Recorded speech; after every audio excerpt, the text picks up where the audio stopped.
So a why is fully formed by the time we're in our mid to late teens. The youngest person I've done a why discovery for was 16, and it worked.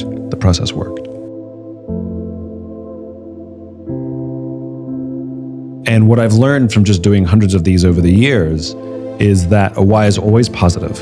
It's always striving for something. So like, we're not inspired against something. We're not inspired to stop something. We're inspired to build something, or create something, or advance something.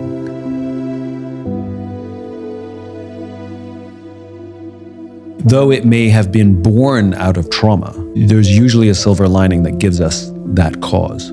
Especially trauma that happens in the middle of our lives. September 11th is often looked to as, people found purpose. We are who we are. Like I said, we're fully formed by the experiences we have when we're young, at a pretty young age. And now the opportunity life presents us is to make decisions that either keeps us in balance with who we really are or not.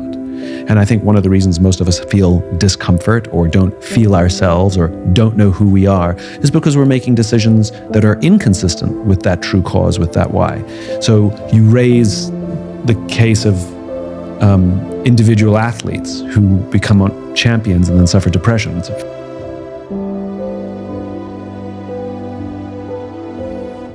Michael Phelps becomes the most medaled, Olympian of all time, immediately suffers depression.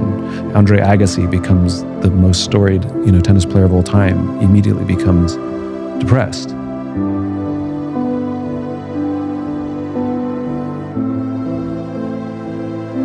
Which is from a very young age, they set themselves a goal that, in my words, would be a very selfish goal. I want to be the best at X, the best tennis player, the best golfer, the best whatever.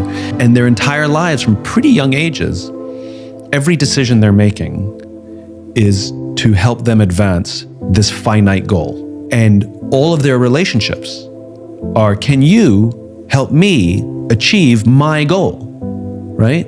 And if you can no longer help me achieve my goal, I don't need you anymore as a coach or even a friend. And there's huge sacrifices, missing of birthdays, missing of Christmases, missing of major life events, because I have to practice so I can achieve my goal. And when they get interviewed on the news, why do you do it? And they all say, well, I'm doing it to inspire the little kids, which is complete bullshit. If you look at all of their vision boards from when they were younger, of pictures of podiums and medals and money and Lamborghinis, not a single little child on there of the people you're doing it for. It's just a lucky strike extra. I mean, absolutely you do inspire children, but that's not the reason you did it. You just got that, like I said, it's it's a twofer. And then when they achieve or don't achieve this thing and then can no longer compete for it, they've set their entire path in all their relationships on these finite selfish goals. And so when it's complete, they realize they don't really have a lot of friends around them. They don't really have a lot of close relationships. They don't really even have a sense of purpose because they've been spent the past 20 years or so with one purpose, which was this finite goal, which now has run out. And so they're very purposeless. And I see this in Broadway performers who set their whole life to be on the West End or be on Broadway. Every class, every tap dancing class, every singing class, they make it. They get there, and then depression, or at least malaise. Or senior executive, same thing. If I just make $1 million, if I just become a millionaire, then I'll feel. And the problem with all of those things is, as I said before, they are selfish. It is your goal for your reasons, which is not fulfilling for any social animal, for any human being. Our sense of joy and fulfillment and love and purpose comes from our ability to serve another human being. Have a child, tell me how your life changes. Fall in love, tell me how your life changes. Think about all the stupid things, irrational things we've done for love. We get on planes and travel around the world just to say, I love you. We do ridiculous things, and it all feels worth it.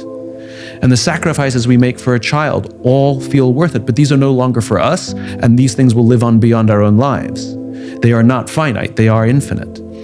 And there's nothing wrong with personal achievement. There's nothing wrong with setting goals, but it has to be in the context of something even bigger.